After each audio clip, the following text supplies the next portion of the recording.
সহজ সরল মানুষের নাম রিপন মিয়া। সে সহজ সরল ভিডিও বানিয়ে এবং বাস্তব চিত্র প্রকাশ করে অনেক মানুষের মন জয় করেছেন। তাই তো সবার নজরে পড়েছেন এই রিপন মিয়া। কয়েকদিন ধরে রিপন মিয়াকে নিয়ে আলোচনা হচ্ছে।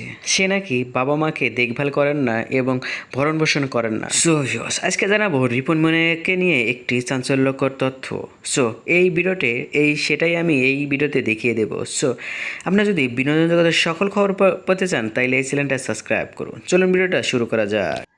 নেত্রকোনা জনপ্রিয় কন্টেন্ট ক্রিয়েটর রিপন মিয়া, যিনি রিপন ভিডিও নামে সামাজিক যোগাযোগ মাধ্যমে পরিচিত, সহজ সরল জীবনযাত্রা ও বাস্তবধর্মী কথাবার্তার কারণে অল্প সময়ে লাখো অনুসারীর মন জয় করেছেন। তবে হঠাৎ পাওয়া গেল জনপ্রিয়র ভিড়ে বুকর পরিবারের সঙ্গে রিপনের সম্পর্ক নিয়ে তৈরি হয়েছে নতুন বিতর্ক। সম্প্রতি বেসরকারি টেলিভিশনে এক অনুসন্ধানের প্রতিবেদনে এই কন্টেন্ট ক্রিয়েটরের নিয়ে চাঞ্চল্যকর তথ্য প্রকাশিত হয়েছে। প্রকাশিত সংবাদ অনুযায়ী রিপনের মা অভিযোগ করেছেন, তার ছেলে এখন গরিব বাবা মায়ের পরিচয় দিতেও লজ্জা পান। রিপন পুরনো ভাঙা বাড়ি ছেড়ে নতুন পাকা বাড়ি নির্মাণ করে স্ত্রী সন্তান নিয়ে আলাদা থাকেন এবং তাদের ভরণ পোষণ দেন না। রিপনের মা জানান, ছেলেকে খুব কষ্ট করে মানুষ করেছেন। গরিব বলে রিপন এখন আর তাদের পরিচয় দেয় না। পরিচয় দিলে যদি তার মান সম্মান না থাকে। ছেলে তাদের অস্বীকার করলেও রিপনের জন্য মন খুলে দোয়া করেন তার মা। মনে চাপা কষ্ট নিয়ে রিপনের মা বলেন, আমাকে আল্লাহ যেভাবে রাখছে এভাবেই রাখুক। সে বড় হয়েছে, আরও বড় হোক, দোয়া করে। এই কন্টেন্ট ক্রিয়েটর মা নিশ্চিত করেছেন, রিপনের বিয়ে পারিবারিকভাবেই হয়েছে এবং তার এক ছেলে এক মেয়ে রয়েছে।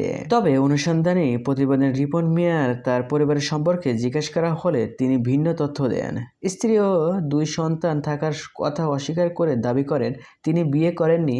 যাকে তার স্ত্রী বলা হচ্ছে তিনি আসলে তার বড় ভাইয়ের স্ত্রী। অন্যদিকে রিপনের বাবা আফসোস করে জানান, প্রথম তিনি রিপনের ভিডিও বানাতে সহযোগিতা করতেন, কিন্তু পরে ছেলে তাকে বাদ দিয়ে অন্যের সঙ্গে কাজ শুরু করে।